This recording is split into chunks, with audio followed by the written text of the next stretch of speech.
Olá, pessoal. Vamos dar continuidade, então, ao nosso módulo de estudo bíblico indutivo. Tá bom? A gente vai ver as naturezas, as duas dimensões da palavra de Deus, da Bíblia.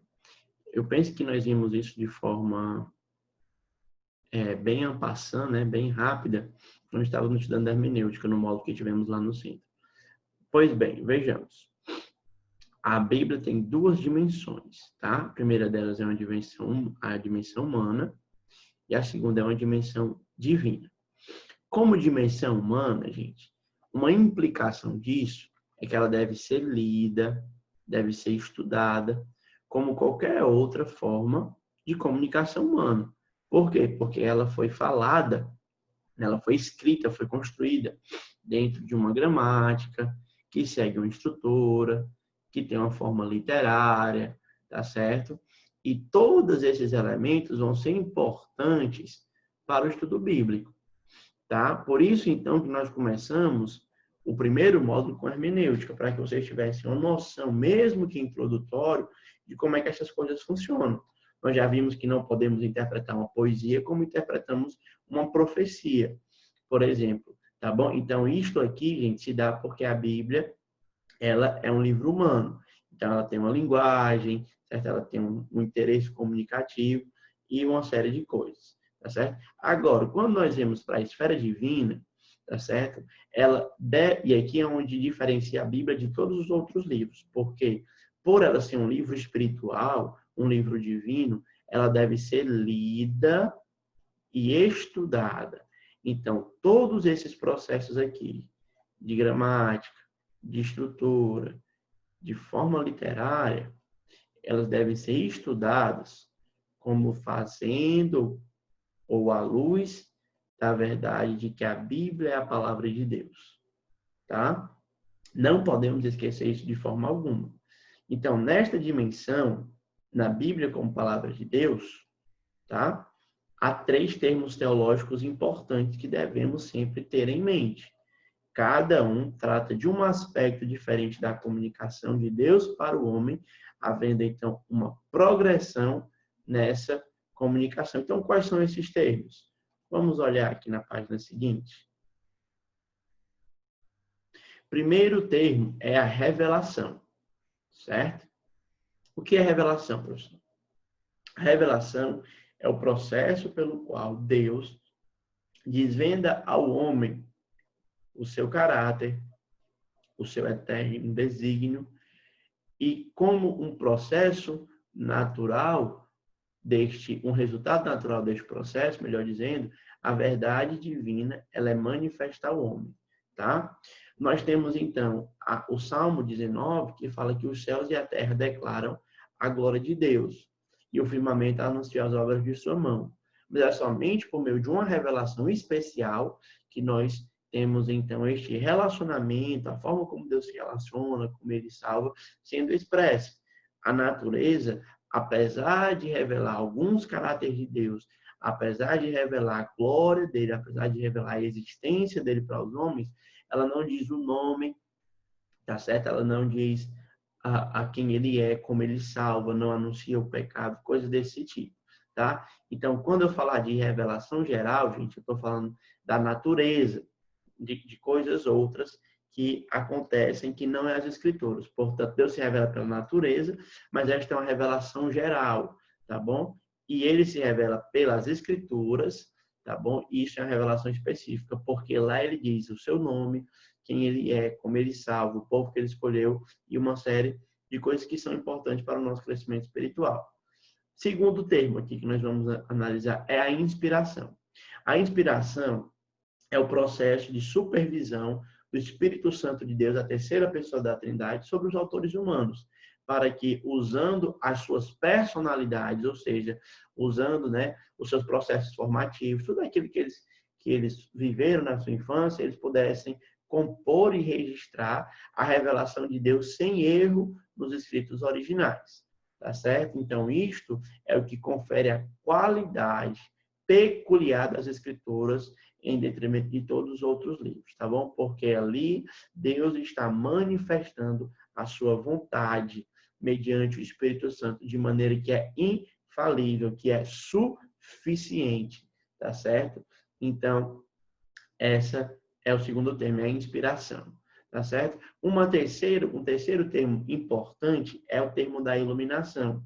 Uma vez que o Espírito é o supervisor desta obra, tá certo? De escrever a palavra de Deus, é ele também quem ilumina a mente do crente, tá? Em João, no Evangelho de João, capítulo 16, versículo 12, você pode conferir essa verdade. Veja só que João diz, ó, tenho ainda muito a dizer, mas vós não podeis suportar. Quando vier o o Espírito da verdade vos guiará, porque não falará por si mesmo, mas dirá tudo o que tiver ouvido e vos anunciará as coisas que hão de vir. Ele me glorificará, porque há de receber do que é meu e vos há de anunciar. Tudo quanto o Pai tem é meu, por isso eu vos disse que há de receber do que é meu e vos há de anunciar. Então, aqui Jesus está dizendo que o Espírito da verdade é quem vai guiar os discípulos pela verdade das Escrituras. Portanto,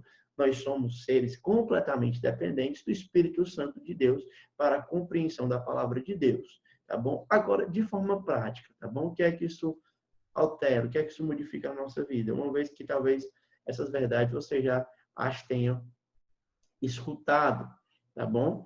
Essas verdades, elas não dizem que nós devemos estudar em espírito de oração, certo? Sempre ao ler as Escrituras, devemos orar e pedir que o Senhor nos dê graça e fale conosco, tá certo? Então vamos adiante aqui no nosso curso. Como estudar a Bíblia? A Bíblia é um livro rico em estilo e conteúdo. Nela encontramos profecias, poesias e provérbios que nos proporcionam várias alternativas de pesquisa do seu conteúdo. Por isso, quando vamos preparar um estudo bíblico, precisamos determinar de antemão qual será o método que iremos empregar. Eu trouxe aqui, então, para vocês alguns métodos de estudo bíblico. Deixa eu diminuir aqui a minha cara, né? Você ficar vendo aí essa... Beleza, então vamos lá. Primeiro método é o método sintético, tá bom? O método sintético, ele tem como objetivo entender a mensagem do livro bíblico como um todo. Ele quer dar uma visão à distância, né? A ilustração aqui é como se você fosse sobrevoar para ver, então, ele como uma unidade, né? Por exemplo, então, você iria fazer uma leitura da carta que o apóstolo Paulo escreveu a Tito. Uma leitura bem geral, né? Como diz os franceses, né? Uma leitura en passant, né? Uma leitura que sobrevoa, certo? Uma leitura panorâmica, que seria o estudo sintético. Um outro tipo de estudo bíblico é o estudo bíblico analítico. É quando você vai fazer um estudo mais específico de uma passagem, tá? Um estudo mais detalhado, tá bom? Que vai considerar a cada palavrinha, a sentença, né? A organização, a estrutura da frase. Você vai fazer isso quando estiver estudando de forma analítica, tá bom? Um terceiro tipo de estudo ainda é o estudo tópico, tá? Que é quando você escolhe um assunto e vai estudar tudo que a Bíblia diz sobre aquele assunto, sobre aquele tópico.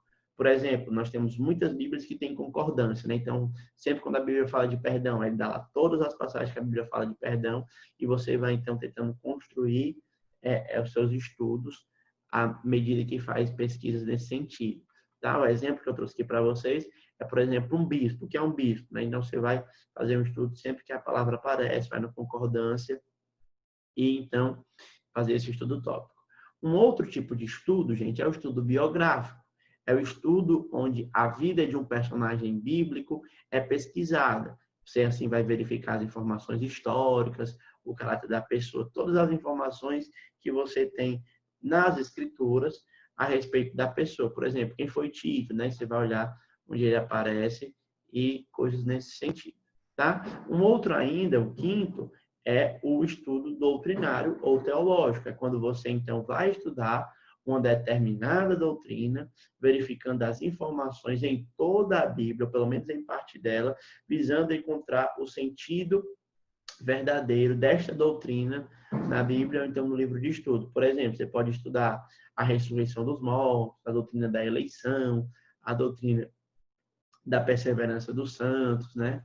A teologia da condenação eterna, a doutrina da escatologia, e tantos outros tópicos que podem ser estudados e analisados por você de forma específica, né? Buscando essas informações dentro das escrituras. Então, como é que se dá o processo, gente, de um estudo bíblico, tá? O estudo bíblico, de modo mais geral, pensando aqui mais especificamente no estudo bíblico analítico, tá?